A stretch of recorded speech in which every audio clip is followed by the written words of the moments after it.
আচ্ছা, একটা প্রাণীর কথা ভাবা যাক, যে স্তন্যপায়ী কিন্তু ডিম পারে, হুম। যার ঠোঁটটা দেখতে একদম হাঁসের মতো, লেজটা আবার বিভারের মতো চ্যাপ্টা। আর পায়ের পাতাগুলো জোড়া লাগানো। ঠিক তাই, এখানেই কিন্তু শেষ না। এই প্রাণীটা পানির নিচে মানে চোখ, কান, নাক সব বন্ধ করে শিকার করে। শুধুমাত্র তার ঠোঁটের সেন্সর দিয়ে, তাই না? একদম, শিকারের শরীরের যে বৈদ্যুতিক তরঙ্গ সেটা অনুভব করে। মানে মনে হচ্ছে না কোনো বাচ্চা তার কল্পনার সব প্রাণী মিলিয়ে একটা ছবি এঁকে ফেলেছে। হ্যাঁ, ঠিক তাই। মনে হয় প্রকৃতি তার ওয়ার্কশপে বসে সব বাড়তি যন্ত্রাংশ জুড়ে দিয়ে এই প্রাণীটা বানিয়ে ফেলেছে। আর সবচেয়ে অবাক করা বিষয় হল, এই অদ্ভুত দেখতে প্রাণীটার শরীরে এমন এক মারাত্মক বিষ আছে যার কোনো প্রতিষেধক আজ পর্যন্ত তৈরি হয়নি। হুম। আমাদের আজকের আলোচনার বিষয়ও কিন্তু ঠিক এটাই, অস্ট্রেলিয়ার বিস্ময়কর প্রাণী প্ল্যাটিপাস। আমরা আজ এর গভীরে গিয়ে দেখব এই প্রাণীটা আসলে কি, এর বিষটা কেন এত ভয়ঙ্কর, আর কেনই বা বিজ্ঞানীরা মনে করছেন যে এই বিষের মধ্যেই হয়তো ভবিষ্যতের কোনো বড় সমাধান লুকিয়ে আছে। চলুন তাহলে শুরু করা যাক। আচ্ছা, এই প্রাণীটা যখন প্রথম আবিষ্কৃত হয় তখন তো বিজ্ঞানীরা বিশ্বাসই করতে পারছিলেন না। একদমই না। সোর্সগুলোতে একটা দারুণ ঘটনার কথা বলা আছে। ১৭৯৯ সালে যখন প্রথমবার একটা প্ল্যাটিপাসের চামড়া ব্রিটেনে পাঠানো হয়, ওখানকার বিজ্ঞানীরা ভেবেছিলেন এটা একটা ধাপ্পা। হ্যাঁ, তাদের ধারণা ছিল চীনের কোনো কারিগর মজা করে একটা বিবারের শরীরের সাথে হাঁসের ঠোঁট সেলাই করে দিয়েছে। হাহ, সত্যি। হ্যাঁ, জর্জ শ নামে একজন বিখ্যাত প্রকৃতিবিদ তো কাঁচি দিয়ে ওই ঠোঁটটা কেটে আলাদা করার চেষ্টা করেছিলেন।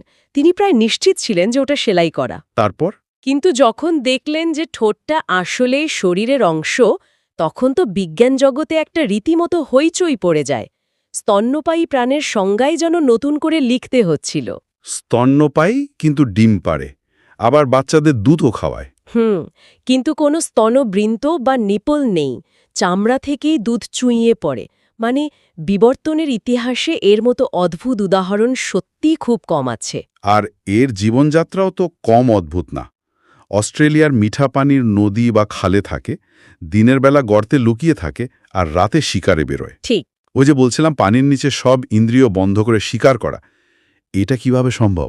এখানেই তো এর আরেকটা সুপার পাওয়ার।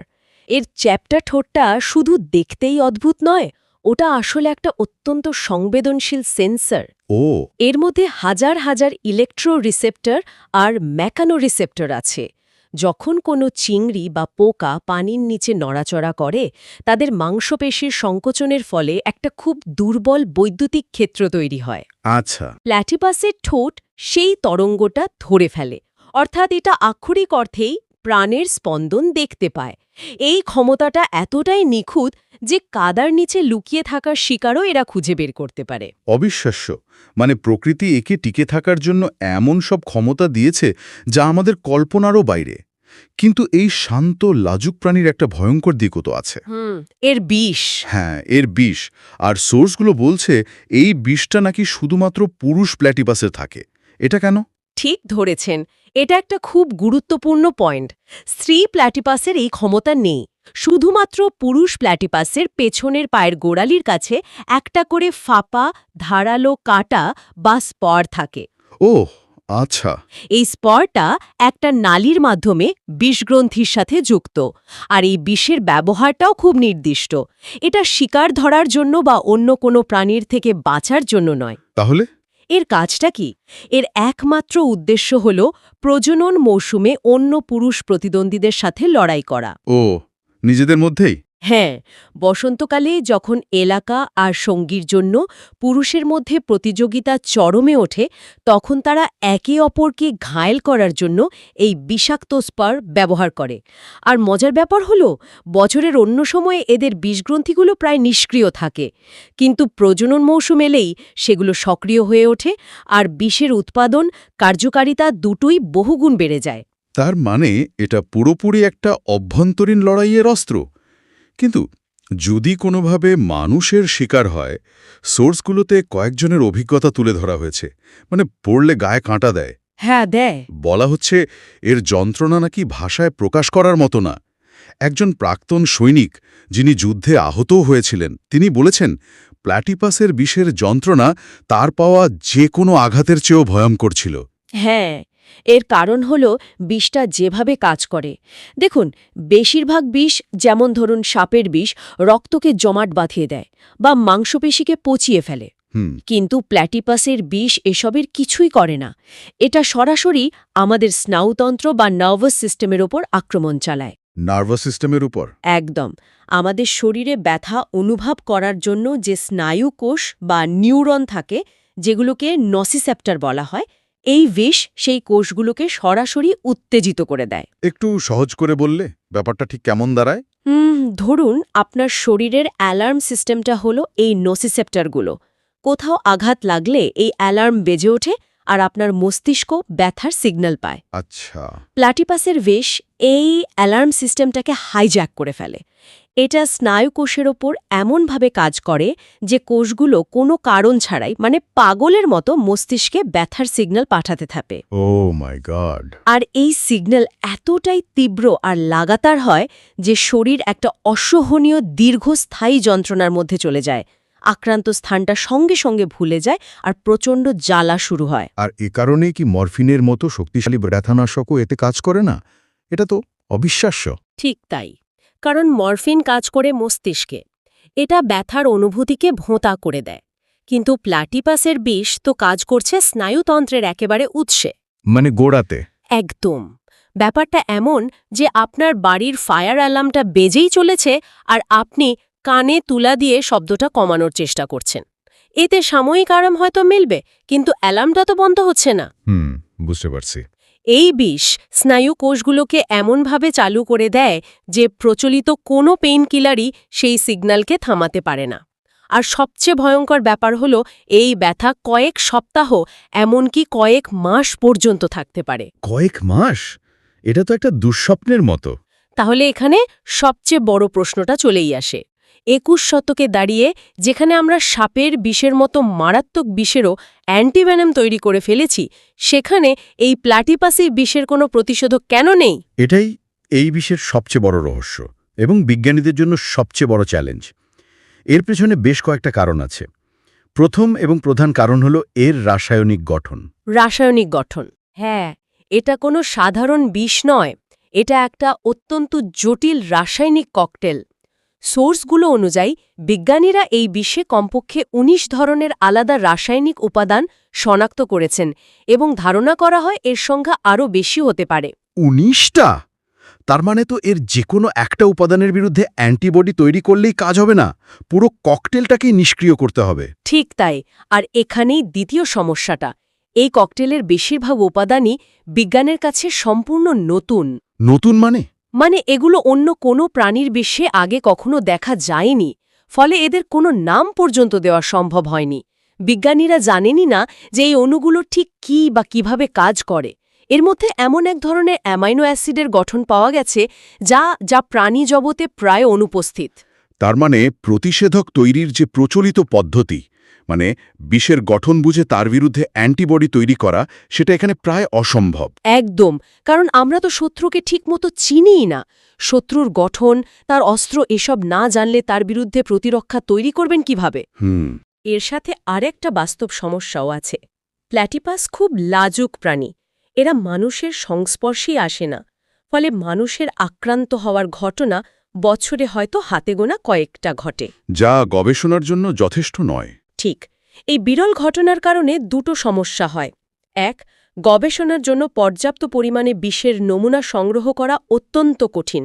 সাপের মতো এদেরকে ধরে মিল্কিং করা প্রায় অসম্ভব। আর দুই, যেহেতু আক্রান্তর সংখ্যা খুব কম, তাই কোনো বড় ওষুধ কোম্পানি এর প্রতিষেধক তৈরির জন্য কোটি কোটি টাকা বিনিয়োগ করতে আগ্রহী নয়। তাদের কাছে এটা ব্যবসায়িকভাবে লাভজনক মনে হয় না। সব মিলিয়ে পরিস্থিতিটা বেশ জটিল।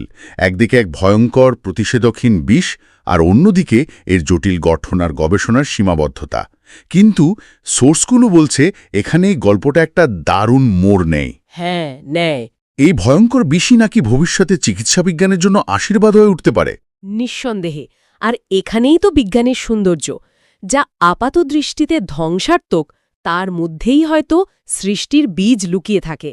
বিজ্ঞানীরা যখন এই বিষের কার্যপদ্ধতি নিয়ে গবেষণা শুরু করলেন, তারা দেখলেন যে এটা মানবদেহকে বোঝার জন্য একটা দারুণ মডেল হতে পারে।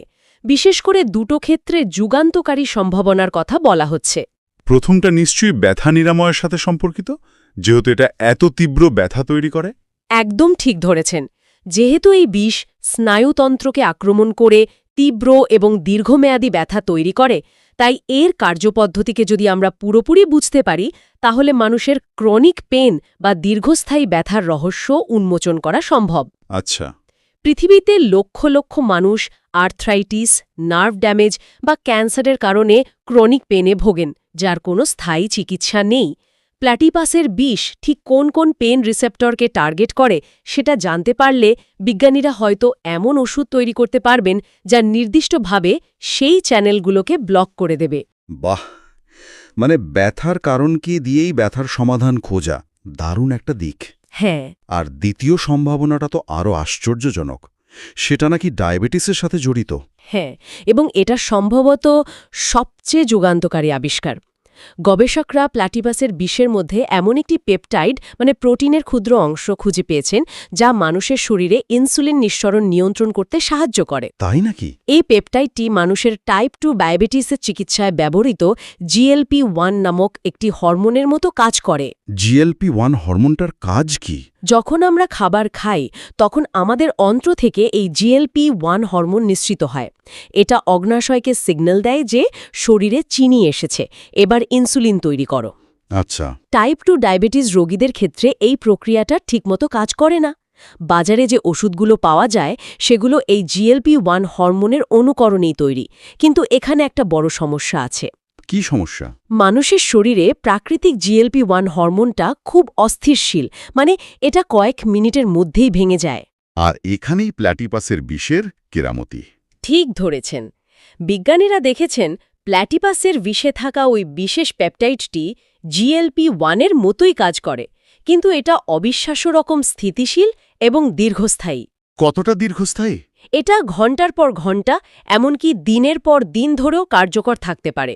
এর কারণ হল বিষকে তো শিকারের শরীরে দীর্ঘক্ষণ কার্যকর থাকতে হয়, তাই বিবর্তনের ধারায় এটা এমনভাবে তৈরি হয়েছে যা সহজে ভাঙে না। তার মানে এর উপর ভিত্তি করে যদি কোনো ওষুধ তৈরি করা যায়, তাহলে সেটা বর্তমান ডায়াবেটিসের ওষুধের চেয়েও অনেক বেশি কার্যকর হতে পারে, যেটা হয়তো সপ্তাহে একবার নিলেই চলবে। সম্ভাবনাটা ঠিক সেরকমই। এটা ডায়াবেটিস চিকিৎসার পুরো ধারণাই পাল্টে দিতে পারে।